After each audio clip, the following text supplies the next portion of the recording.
नमस्कार बंधुरा केमन आছেন সবাই নিশ্চয়ই ভালো আছেন তো পাপিয়ার ঘরোয়া রান্না চ্যানেলটিতে সকলকে জানাই স্বাগত। চলে এসেছি আরও একটি দুর্দান্ত স্বাদের রেসিপি নিয়ে। একদম নতুন ধরনের ইউনিক একটি রেসিপি। এটি স্বাস্থ্যকর একটি রেসিপি। এটি গরম গরম ভাত বা রুটি বা পরোটার সাথে ভীষণ ভালো লাগবে। আশা করছি সকলের ভালো লাগবে। ভালো লাগলে অবশ্যই একটি লাইক পাওয়ার যোগ্য বলে মনে করবেন। চলুন আমার সাথে থেকে পুরো ভিডিওটি দেখে নিন।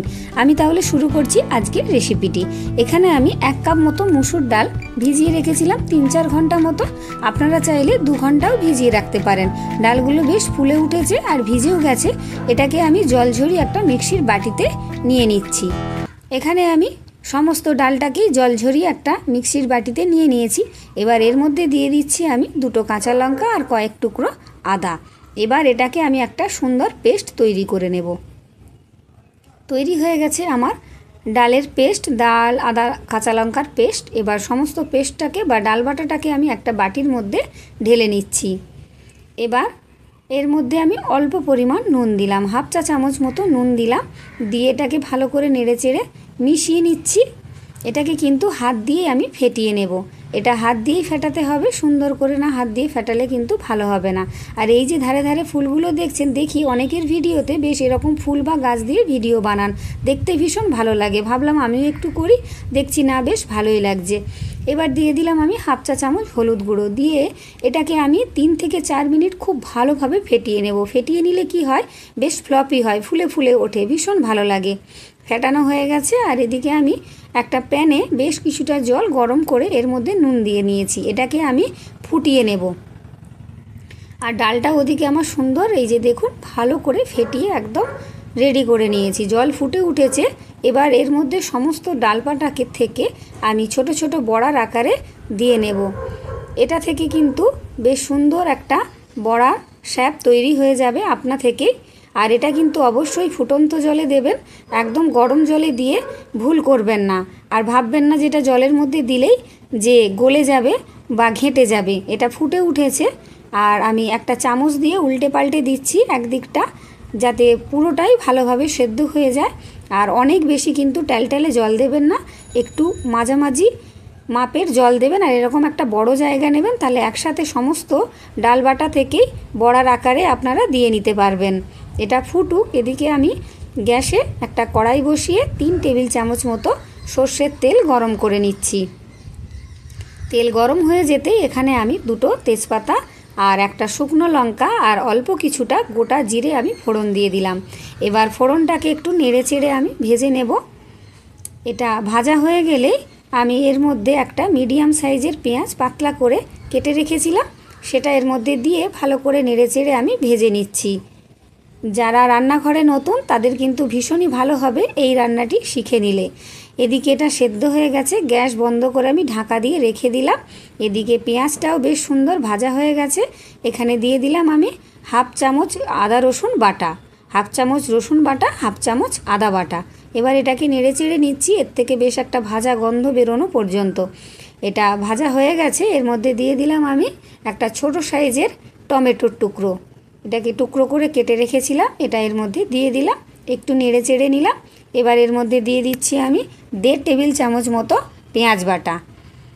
এবার পেঁয়াজ বাটা দিয়ে অল্প একটু জল দিয়ে দিলাম, যেহেতু এটা একটু শুকনো শুকনো লাগছে, তাই একটু জল দিয়ে কিন্তু ভালো করে নেড়ে চেড়েটাকে কষিয়ে নিতে হবে। আর গ্যাসটা অবশ্যই মিডিয়ামে রেখেছি। এখানে আমি অল্প পরিমাণ নুন দিয়ে দিলাম, 1/2 চামচ মতো। আপনারা আপনাদের পরিমাণ মতো নুনটা ব্যবহার করবেন। আর দিয়ে দিলাম আমি 1 চা চামচ হলুদ গুঁড়ো, 1 চা চামচ লঙ্কা গুঁড়ো, এটা ঝাল লঙ্কার গুঁড়ো, আর 2 চা চামচ জিরে ধনে গুঁড়ো একসাথে মিশিয়ে রাখি, তাই আমি দিয়ে দিলাম এটা। আর দিয়ে দিচ্ছি আমি 1/2 চা চামচ মতো কাশ্মীরি লঙ্কার গুঁড়ো, এটা কালারটা সুন্দর আনার জন্য। এবার সব কিছুকে কিন্তু মিডিয়াম আঁচে আমি খুব ভালোভাবে কষিয়ে নেব। মশলা সুন্দরভাবে কষিয়ে নিলে কিন্তু রান্নার টেস্ট ভীষণ ভালো হয়। আর অবশ্যই গ্যাস কমিয়ে কমিয়ে মশলাটা কষাতে হয়। তাড়াহুড়ো করে মশলা কষালে কিন্তু রান্না একদমই ভালো হয় না।